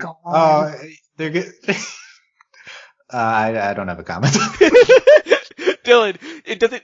I think I should tell you this too. There's a really popular. There's a really famous episode of Justice League Unlimited where we see an alternate timeline where Superman just gets so mad at Lex that he kills him when he's the president. Like he's just like, I can't believe you of all people is president. He kills him, and we see this alternate timeline where the Justice League just kills people. But but like we might go there because just like it's such a famous plot line that was made by the people that are making this show. I'm like, would making Lex president be a rehash of the Trump stuff this season, or is it the natural extension? That's what I'm trying to debate in my brain. We'll see. I don't know, Dylan. I don't know. Because, like, how else do we keep Lex, like, important? Because we have. I mean, yeah, because right now he's, like, he had two roles. He had his evil light behind the scenes role, and he had his public, neutral, quote unquote, persona. And they've gotten rid of that latter one. So, like, he could still be on the show as a light member, but that kind of, like, ruins the point of his character. So I think they'll make him, come back in the spotlight in some aspect. And I think it matches, like, his Trump thing where, like, people just don't care about his scandals later. Also, like, if Lex could get elected president after this, it's like, that's so depressing, but also like, yeah, that checks out. It's what look who's our happened. president, right? It's what happened. I don't know if it's depressing. It's just accurate. It's both. That's the world. It's both. Nap. Wow. All right, let's move on this before I get really sad. We talked about Connor here, right? Being a xenomorph and telling people, and you forgot, Dylan. You forgot that he was part Lex, part Superman, Dylan. Yeah, but thankfully he literally said word for word in his UN speech. Yes. So thank you for recapping for me. Going back to last episode, the stuff with Dranium City of like the xenomorphs wanting him to come out so that he can do good on his own. It's very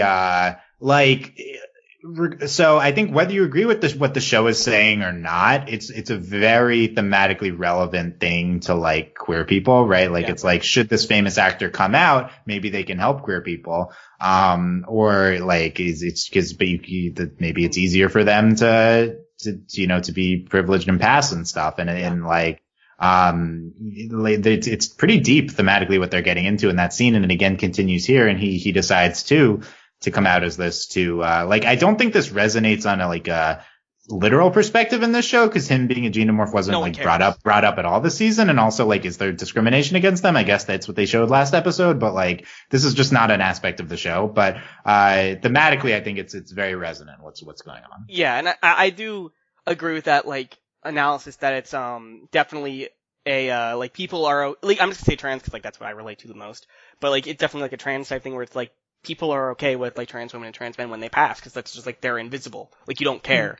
But like, when there's this line where like, people aren't always that lucky when they transition, and people are much more, or not people, like bad people, bigots and stuff like that are not okay with that. Transphobes are not okay with that. And this is definitely about that in some way, where it's just that when we fit in, when we pretend to fit in, people are okay with us. And that's, I think, a really great message, that it's like, yeah, we shouldn't have to do that anymore.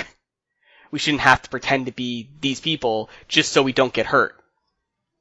Yeah, I think what Connor does is certainly for the good of everyone. Yeah. I do not agree with the notion that it's always on this type of person to come out. I think like, if this type of person wants to not, I think that's absolutely respectable. Yeah, and I agree, but I think the thing is that Connor is that person. Like, I think he's always been that person. I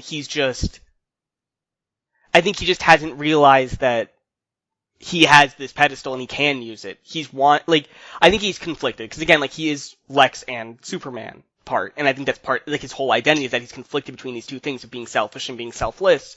And I think in this season specifically, he's been very deep in the selfish side of himself. And I think he realized that with this going to the city. And I do think that the way it's presented, it does say like, hey, these people have to help. But I think the thing is, this does match his character, so I'm more okay with it. Like, it does. I think the show isn't necessarily trying to comment on every one of a person in this type of position. They're just trying to comment on Connor, and in that regard, it's more successful. Although it does, I don't think he's had a big arc this season leading up to this. Yeah, and again, it is like, we're like digging like kind of deep to get this analogy. Like, it's not like on the surface here all the time. That's all I was thinking about with the Geranium City scene. I was absolutely. But I don't know if everyone does. I don't know if everyone. I was more thinking it had something to do with, like, it was like a call out to people who are like, I don't know if this is like going too far, but like people who identify as more than one race, especially if like I think that other race is white. No, I think that's fair. Like, I was talking about trans people because that's what I relate to, but I think this is any group that feels like they have to play into the general society. Like, I was just using that because that's what I relate to. No, yeah, they're both good examples, but I appreciated that because it can be used as a lot of different ones. Yeah, and I guess that is, like, I think we talked about this in other podcasts too. I'm not sure which ones. Not on Young Justice, where like sometimes, like, I think the metaphorical thing is better than like the specifics. It can be to a lot of people, but still I would like the literal analogy at some point too. I'm always on side of do the literal thing. In this case, it's like, this is so far from this is so far from commenting human on. That it's like, this is good for what it is. But you should. It would be more successful if you would. If we have a Violet coming out story next season or something I think that's honestly like the most depressing thing, is that thing never got better. The non-binary thing. It's just that everything else, like, I think got better, but just we never circled back to that. ever in this. Because they didn't have time. Yeah, It was so stupid of them to bring it up in the first place if they didn't have time. Why'd we bring it up to begin with? It just. I honestly think the rainbow thing is circling back to it. Like, it's not specific, but at least it's symbolic. It's visible to It's people who don't have the symbolic. hetero lens on. Yeah, but it's. I think it's, I don't know, like, are people really watching a rainbow thing and not thinking about gay? Like, But, I don't know. Like, But the thing is, like, her identity is so like there's so many things. Fluid and not developed. She's bi and she's non-binary. But it's just like, let's just make her like this is. Right, like, well, I think like her just doing a general queer like I know. rainbow flag. I think it's the broadest, least specific way they could have commented on these plots. I guess. It's like, I think it's like, I'm not saying like, you know, we're joking that like, oh, she like queered the universe to save it. Like, then that's like a joke. Like, I don't think it's necessarily the primary thing that like why she is a rainbow. It's also indicative of like happiness and goodness. But I do think the show is intentionally commenting on her being queer with the rainbow. Well, when I saw the rainbow, like I definitely did think gay because like we're all gonna see this and think gay, like the people on the podcast. Yeah. But it's also just like all her like powers are different colors, so it just felt like she was like combining all her powers to do this. And that's more what, like, is that what they meant? I have no idea. Like, I think that was the literal interpretation, that she was just using all of her powers at once to do this.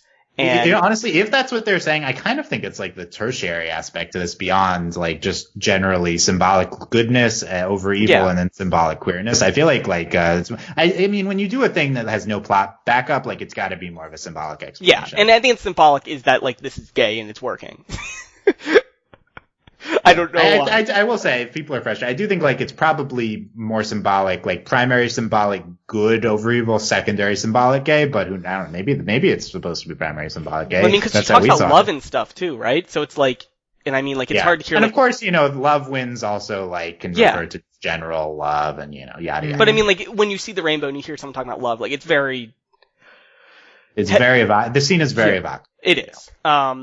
But again, I still would like a scene where we actually talk about these things. Yeah, maybe in season 4, probably not. Probably not.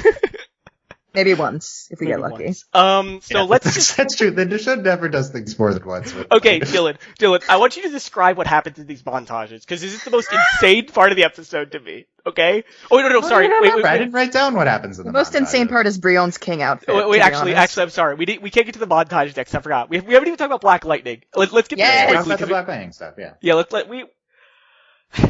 Black Lightning becomes the leader of the Justice League, and I think this is very, very cathartic. I don't think it's quite as good as the Artemis and Wally scene or the scene with Brion, but I think this is like really good. This is the third best scene. I think it's better. This is my favorite thing that they've done. Yeah, Alan, tell me about it then. Like what you love this scene. Well, first of all, because a black man is the leader. First of all, number one. That is. But I mean, to be fair, Aquaman was the leader before, but again, he's like Atlantean and black. Like, it's kind of weird. Yeah.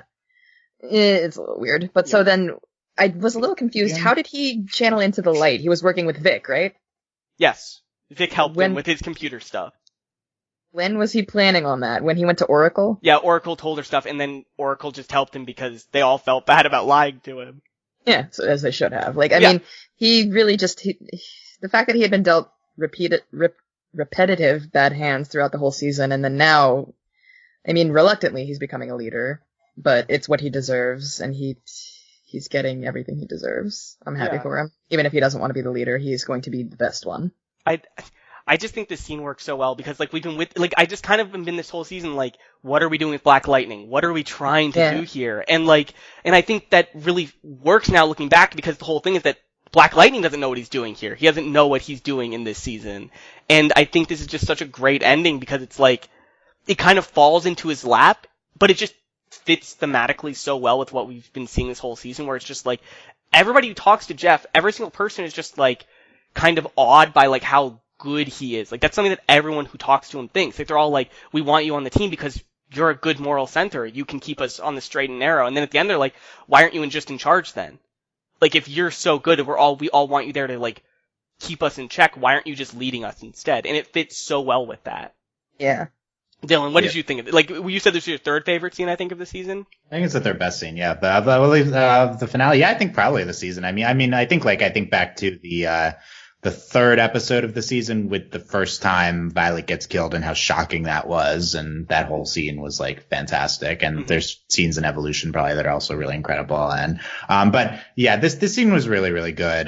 Just bringing together of all the characters on its own is very satisfying. Considering the season been so all over the place, and this was like the most everyone together functioned logically. Like it feels nice. Thematically, this is the culmination. Also, just character-wise for Black Lightning, we've been focusing on him a lot, although he disappeared for a little bit. But like this is silent plot line, and then him feeling betrayed by everyone, and this feels good for there's like a very optimistic and good end for this character. This is the culmination of this. I would say probably, I mean, the season's all over the place. Probably the main theme of the season being, we've talked about on this podcast, is how do you combat evil? What's the right way to do it? And this is the culmination. This whole finale is extremely optimistic in a way which is very weird for this show. But, yes. Like at the same time, it's like still real because, you know, Brion turns and Lex is being Trump and, you know, so it's not like fully optimistic, but this is a very optimistic ending to, this question of like, should we combat evil by doing what the Justice League did or their small group, of trying to manipulate everyone, play their own game in order to win for the ends justify the means ultimate good.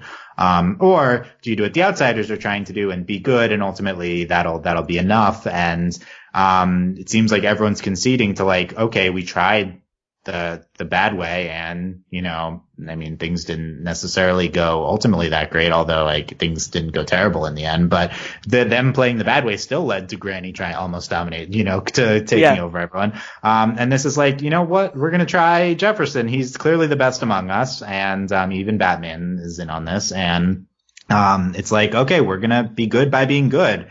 And, you know, it's certainly optimistic. I think I disagree ultimately that this is the way to go, but I think it's not working for us right now. So I think it's interesting in the context of our current situation, but, maybe, you know, I think we'll see how the next season handles it. It kind of rings false currently because, you know, doing nothing and just trying to be good people is leading to the world ending currently. But, you know, it certainly felt very emotionally powerful. And I think it is a satisfying resolution in the context of what we've been doing thematically this season and how dark kind of like the other side of this has been. I think that my issue with the season, I think you kind of summarized like why I felt like weird this season is that like, as much as I hated what Batman and everyone was doing, especially with this episode, I find it so hard to say, yeah, they're wrong. Cause if I actually just put Trump in the place of Lex or like some other real life person, evil person there, it's like, how can you say what they did was morally reprehensible? Like the fact of the matter is, cause like, look what's going on in real life. Like it's just the fact of the matter is they might have done bad things, but we're like right now in real life, we're on a track to where it won't matter if we do good. It won't matter. Cause if we do it the right way, we're all just gonna be dead. And and I think this show is trying to say we can be good and we can make it, and that feels good, and I want to believe it's true. But it's so easy to think like, yeah, we're gonna be taking the high ground all the way to our death, essentially. And it's just really hard to watch this. And I want to believe it's true, and I want to believe that this is what will happen and how it'll work out in real life. But it's just, and I don't think I can put this on the show writers for this feeling, because the thing was, I think when they were writing this season, like, it did feel like good would do it. And I think just as the years have gone by, like, it's just worn a lot of people down. It's worn people down, and because this takes time. Animating takes time. And so, like, probably, like, a year or so ago, they finished writing everything, right? And so, back then, I remember that we all had this kind of optimistic feeling that things were going to get better. That things were moving, at least, towards getting better. And now, right now, things feel like just, they're not. And so, I don't know if I can blame the writers in the show for this feeling, just because it's kind of unfortunately timed with real life events. Yeah, as much as the show feels modern, it's being written 1 to 2 years ago. And, I think that if Young Justice wants to reflect our times, then next season, we need to subvert this ending of this season. Yeah, that's why I think Lex will be president, because I think that they will kind of just be like, yeah, this didn't work. Jefferson's way didn't work. And that sucks, but I think that's what I think that might just be the whole plot line of next season. Yeah. Is Fucking hopefully. Jefferson's way is the primary thing, and we slowly learn that that's not working, and see I how think, everyone adapts to that. And I think what will happen is we're going to see a progression towards Nightwing taking control of things and doing these, like, kind of shady things, but also being morally not evil. Because I think there's a thing where you can be like Batman this season without being, like, a dick to everybody. Like, cause it's just, like, that's what he does all season. Like, Batman, like, and everybody, like, they do this secret team thing, and they, like, do this, but they're also just really mean to everybody while they're doing it, and I think the thing is that Nightwing isn't mean. Like, he's doing this, and he's being mean to people, and it's just, like, you could have this secret organization, you can, like, set things up and be nice about it, and do good things, but also just set yourself up to win, I think. More importantly than everything else. And I think that might be where we're leading. That you need to make, I think this might be the message next season, like that you need to make some compromises. Or you're not going to ever win. There's really interesting things next season to talk about. Yeah. I think the big difference between where we are and what the Justice League is going to be doing is that, you know, while they're not doing manipulative things, they are fighting things head on. They're literally going to be fighting bad people. So that's more than we're doing, and more than our, like, in our, so, like, I think that, like, maybe this, you know, it's not like the moral of this ending is do nothing. It's like, do fight the right way. Don't fight dirty, but still fight. And that is different than, you know, just be nice and take it, which is, you know, but, and I think that, all that being said, I still do think that if the show wants to feel current next season, I think they're going to get into these themes more. And it's like, on one hand, it's like, just, okay, we did those themes this season, but also it's like, it's all that matters right now. The questions the show is asking. It's also why the season's so good, is like, they're asking, like, the most important questions. I think we're going to dig into it more. Like, it feels like they did a lot this season, but it feels like we need to get even deeper with this, of, like, what it means to be. I think so. I think I just wanted to dive into it more. Methods versus morality and how you fight evil, and And like we did it with Garfield a bit, and I do like the analogy, like the kind of, like, parallels between Garfield and Jefferson. So I think that's kind of what they were showing, that Jefferson is the logical, mature version of Garfield by the end. Like, he's the version of Garfield that wants to be good. They took the adult Garfield and put him in charge of the Justice League, But I think that there's some other parts of him too, obviously. Like, he's a different person, but he has a lot of the same, like, just convictions. He's just a good person who wants to do good things, save people, and just win people over with that. And that's really optimistic, and I want that to work, and we'll see how that goes next season. I think we're kind of, like, going in circles now, and I think we can move on, but I like Black Lightning a lot, and I like this stuff. Black Lightning's also a really strong character this season. Yeah, I agree. So Dylan, I think now is the time. There was a crazy montage. How much, like, you don't have to list it, just how much of it do you remember? Well, I know there's a montage, but, like, I honestly, do you remember? Cause, no, I don't! Like, there's 80 characters in it! I know it ends with the cafe ending, but there's stuff before that. Yeah, stuff happens. Like, Megan and Connor, like, make up and they kiss, and it's like, yay, they're not breaking up, I guess. That was part of it, yeah. Yeah, Terra and Superboy and Forger are part of the Outsiders, and I'm like, they weren't already? Like, okay. We see Granny getting tortured, which I'm sure I was not okay. You were not okay with that.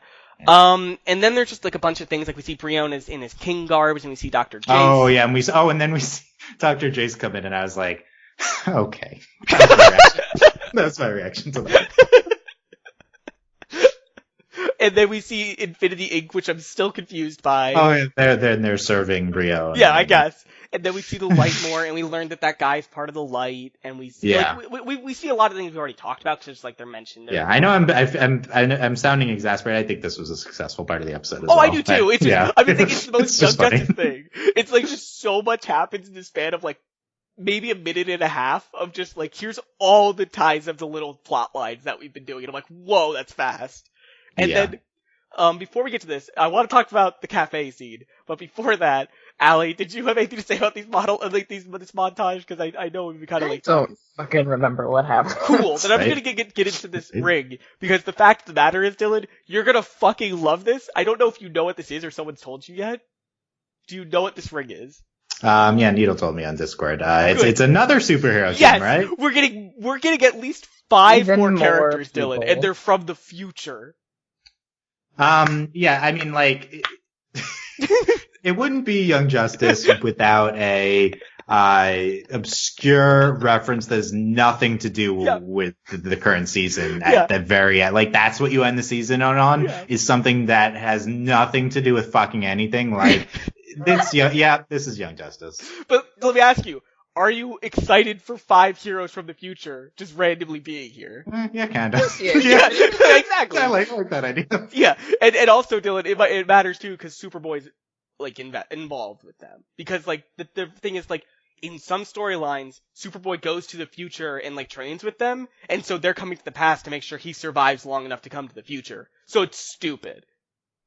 Yeah, and by the way, about like predicting stuff from what we know from the comics, skip ahead 30 seconds, potential spoilers, I don't know. I've heard that like Lex is like an apocalyptic, like stuff like this, like the show doesn't always just do the same thing but like they do like, they don't just rehash comic plot lines, they do sometimes change things like we saw with Terra here, so nothing's a guarantee. Oh, I know, I don't think that what I said is like bad, I'm just saying it's funny. Like, it's just like this new convoluted plot line they're adding for what feels like no reason. Like, we didn't need a whole new superhero team added to the show. Like, we just didn't. But we did. We did it. I as much as we're like, oh, Young Justice, that's fun. It's you old rascal. I do think this is like a bad impulse from the show to just end on this type of reference. This is just not needed. Because, like, here's the thing. I know a lot more about DC than you. I saw this ring and I immediately went to the internet because I'm like, who is that? Because I knew who these heroes were, the Legion of Superheroes, but I don't know the symbols. Like, I don't know what all the symbols are. I have better things to remember than this stupid ring. Like, I don't know. It really doesn't matter that much because it was 2 seconds, but it's not like this is good storytelling. No. It's not good. It's just pandering, and it does air on DC Universe, so like I think that's what they're thinking. But this was like a very high level narrative happening this episode. We don't need to end on this obscure reference. No, we didn't. And the thing is, like, if this was just like someone had this, it's fine. But it's like it's the final shot of the season, so even if you don't know what it is, like you feel obligated, feel like, do I need to? And you look it up and you're like, I didn't need to. It feels important, even though it's not important. And then we also get a weird callback. Okay. Before we get there, do you have anything to say about this ring, Allie? I know we talked. I don't know if there's anything else to say about the ring. No. Okay. So do you have anything to say about Lobo's That's finger? The correct reaction. About who? The post-credit scene. Oh, I didn't watch that. I forgot. How did you not watch it? It's the most absurd post-credit scene yet! I'm gonna watch it because better things to do than watching Lobo's finger get cut off and turn into a weird baby thing. Like, I was watching the credits of the last few episodes, like, what is that thing that we're like? This must just be some DC thing, I don't know. But we weren't supposed to know until the reveal at the end when it's Lobo's finger from 20 episodes ago. And it turns into a baby, and then it just gets immediately killed. For no reason. Whoa. Whose finger got cut off 20 episodes ago? That biker guy. The biker guy that killed Violet. One of those guys. One of those guys. They were training, and then the biker guy came in. He was a pretty iconic character, actually. I saw, like, pictures of this baby thing, and then I saw it get smushed. Is it alive? No, it's dead. Okay. I didn't watch it. I just saw pictures from Violet cut off some of his fingers. It'll be a main character this season. Violet cut off one of his fingers, essentially. And then a baby was okay, whatever. This was fun though. As I didn't like the ring, this was a fun. This was a fun callback. It's really stupid, but it's like, why? Why did we do this? It's like why, but also it's like they waited long enough that this was sufficiently surprising and stupid and fun. Did you think this was more fun than the guy in the tower going like? That was the best. That's still the best post-credits. The guy in the what happened? The guy with the cat, where he's like teleporting. He's like, "Everybody out now!" And just that like, guy. Meow. Yeah. Like, yeah, I think that was still. This is a really good post-credit scene too. Though I hope the next season continues the credit scenes. Yes, because I agree. Because like, I think it's fun when the credit scenes are either just like this really like nice like mood setting thing, but also they can be this little story like or world building moment. Like I do like that. Huh. And I think that's only something they can do on DC Universe when they have the flexibility to make them as long as they want. And I think that's a plus. Like they can just structure it how they want, and that's cool. Yeah. But I think that's like, I think we covered, I think it's time to move to final thoughts though, because I think we've covered. No, we forgot one thing. The chair guy is, Vic and Violet's Oh, grandfather. reference that, but it says. It's supposed to be important for next season. But it's like 30 seconds long. Like that scene happens and I'm like, oh, this is like one of the plots of the episode. And then it just like never comes back. And the baby is there the whole time. There's so much in this show. Like, also that baby's just Too weird. much. Anyways, let's start wrapping up. Well, I mean, as much as I did enjoy this season, it was definitely, at least compared to seasons 1 and 2, it was the most sloppy, written, put together season, but it definitely feels like a prelude / part 1 to whatever season 4 is going to be. Yeah. I feel like it's going to be mostly apocalypse stuff, but I really would like it to focus on, like, Luther and Markovia and everything that's happening on Earth, but I mean, they're definitely all going to tie in together. I just don't know how, and it's definitely going to be really messy, especially with new fucking characters from the League with the ring. Is it still messy with the ending? Like, it feels messy when we're watching it. I think that's true, but I mean, like, the ending felt really satisfying to me. No, yeah, it felt like the mess came together. Like, at first it was like 3 hot messes, now it's like 1 hot mess that still has to be connected more. But it definitely, everything in this finale was super satisfying. Yeah. Like, you know that 1 hot mess is gonna become like 10, though, right? Yeah, no, it's... Like, it's never gonna just be 1 hot mess. How many new characters did you say? 5? I think Legion of Superheroes has at least 5, because there's a Brainiac in there, there's like a bunch, like, that's the one I only remember, like, Brainiac 5, like, there's a future Brainiac who's good, and he's part of this future team, and he's a robot that has advanced himself so much, that used to be a villain, that advanced himself so much that he's realized that being good is good. Right. Yeah, that's... What? Yeah, Dylan. So, like, Brainiac's a villain in the current time, but in the future, Brainiac has like, upgraded himself so much that he's realized, oh, being good is the logical thing to do. And it's like... There you go. Cool. Dylan, do you have any final thoughts here? Yeah, I think this season, like I said, I think these finale episodes are great. I think I'm going to be highest on this season in our like group, but this season was absolutely phenomenal. I'm just so high on it. I know it was like sketchy storytelling with all the characters, and it was a little shaky in the middle, but I just haven't seen anything like this, honestly, since like Korra. And Young Justice is a special show, and I think this is like up there with Infinity Train for best shows of the year so far. I don't know. I'm riding a high right now with this. This is absolutely shocking. I just where do we get this type of thing post Korra? Like, this is this epic action adventure type storytelling that I really, really love and connect with, and these finale episodes like really drove it home for me. Love Young Justice. Can't wait for next season. Yeah, I think the scene specifically that we talked about a lot this podcast with Brion in the courtyard is like just something we haven't had since Korra. Just this really like emotional and powerful scene that's also really like actiony, and it just feels really good. And I don't think we get that anywhere else. Before we got to like this finale, I thought that I was gonna talk to you guys and be like, this season, like I had this crazy hot take, Dylan, where I was gonna say this is the 4th season, this is the volume 4 of Ruby of Young Justice, where we just wander around forever and do nothing. And then this finale is just like, oh, they just wrapped everything up actually. So I'm like, wow, that comparison doesn't matter at all. And so now I feel really bad about that, because I really wanted to give that hot take, but I can't anymore. Well, you might be able to next season. No, I won't. It might be the volume 4 of Ruby. I mean, no, the volume 4 Ruby of Young Justice might be next season. I hope not. I hope we really could be running around doing fuck all. Like, I hope not. But yeah, I think this was a great finale, and I'm really excited. I don't know when the next season's coming out, because it seemed like it seemed kind of sudden, the announcement that there's another season. Definitely 2020. Yeah, well, at the earliest. Unclear if they had started making it. That's what I'm trying to get at. I think it'll be next year. I hope so. Like, I hope we get at the earliest, at least. Yeah, like, it's not coming before that, obviously. Yeah. But I'm excited. It's coming out next month. Oh no. Imagine. Yeah, they did pull that with Korra, like... That was a very specific situation, though. Like, very specific. But anyways, you can find out all of the info on this podcast at overlyanimated.com. Join us on Discord to text chat about animation at overlyanimated.com/Discord. You can support us via Patreon at patreon.com/overlyanimated. Thanks to all our current patrons, especially our patron of the podcast, Sagatorez. And thanks as always to our patron executive producers, Ryan, Steve, Alex, Beatrice, Hugh, Michael, and Needle. We have a lot of stuff going on. We just finished up a lot of She-Ra pods, right, Dylan? Yep, check out our She-Ra season 3 coverage. We just finished the episode, discussions on that. Final Space. Final Space. We're about to record that one right after this. Yeah, So thanks for listening, guys. Thanks for sticking around for this whole season, and hopefully we'll see you next year. Bye. Bye. Bye.